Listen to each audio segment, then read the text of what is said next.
वध करने के लिए सबसे पहले मैं अपना रक्त प्रदान करता हूँ, साथ साथ अपना तेज भी प्रकट करता हूँ। समस्त देवताओं के तेज और रक्त से एक आदि शक्ति का निर्माण होगी, फिर उस निशाचर का वध होगा, फिर समस्त देवताओं में कल्याण ही होगा। सुंदर विचार है देवर्षि नारद। हमारी कथनों को सुने समस्त देवगण। हे भोलेनाथ, हमारी तेज से उस आदि शक्ति की 10 भुजाएं उत्पन्न होंगी और आपका तेज से उस आदि शक्ति की मुंह उत्पन्न होंगे। हे ब्रह्मदेव जी, आपका तेज से उस आदि शक्ति की दोनों चरण उत्पन्न होंगे। हे देवेंद्र, आपका तेज से उस आदि शक्ति की कटी भाग यानी कमर भाग उत्पन्न होंगी। हे यमराज जी, आपका तेज से उस आदि शक्ति की मस्तक एवं केश उत्पन्न होंगे। अरुण, आपका तेज से उस आदि शक्ति की दोनों कान उत्पन्न होंगे। हे वरुणदेव, आपका तेज से उस आदि शक्ति की दोनों आंखें उत्पन्न होंगी। हे अश्विनी कुमार, आपका तेज से उस आदि शक्ति की नाक उत्पन्न होंगी और दक्ष प्रजापति की तेज से उस आदि शक्ति की ऊपर नीचे जबड़े एवं दांत उत्पन्न होंगे। कुबेर के तेज से उस आदि शक्ति की उदर भाग उत्पन्न होंगे और चंद्रमा की तेज से उस आदि शक्ति की दोनों स्तन उत्पन्न होंगे। एक एक करके मैं कहां तक गिनाऊं, भिन्न भिन्न देवताएं भिन्न भिन्न अंग उत्पन्न करेंगे। हे समस्त देवगण, अब हम सब कर्मबद्ध होकर उसकी गुणगान में लग जाएं, ताकि उस आदि शक्ति निर्माण में किसी प्रकार का दिक्कत न हो।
महिषासुर ने समस्त देवताओं की पवित्र आत्मा को आक्रोशित कर रखा है। इतना ही नहीं, वह स्वर्ग लोक से धकेल कर उसे नरक की ओर भेज दिया है। जम्बासुरम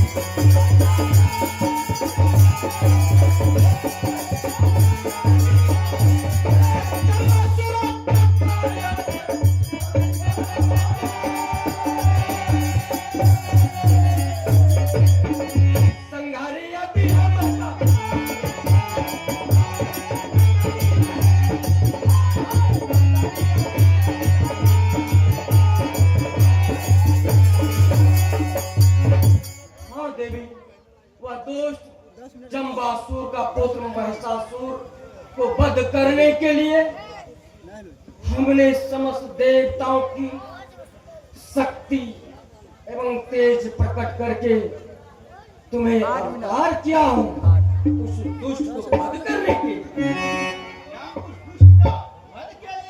हाँ देवी, कहो। मैं उस दुष्ट अत्याचारी पापाचारी भ्रष्टाचारी दानवों का वध कर सकती हूँ। यह परंतु क्या है देवी? मैं तो बिल्कुल निहत्ती हूँ कि मैं उस दुष्ट से संग्राम। अच्छा, तुमने सही और सत्य कहा है देवी। इस समय तुम निहत्थी हो। हे भोलेनाथ, ब्रह्मदेव जी, इस समय आदिशक्ति देवी निहत्थी है। हम सबों को, समस्त देवगणों को अस्त्र और शस्त्र देकर सुसज्जित करना होगा। ठीक है देवी, तुम अपने स्थान पर जाओ। हे भोलेनाथ, हमें अब अस्त्र और शस्त्र देकर सुसज्जित करना होगा। इस समय वह निहत्थी है।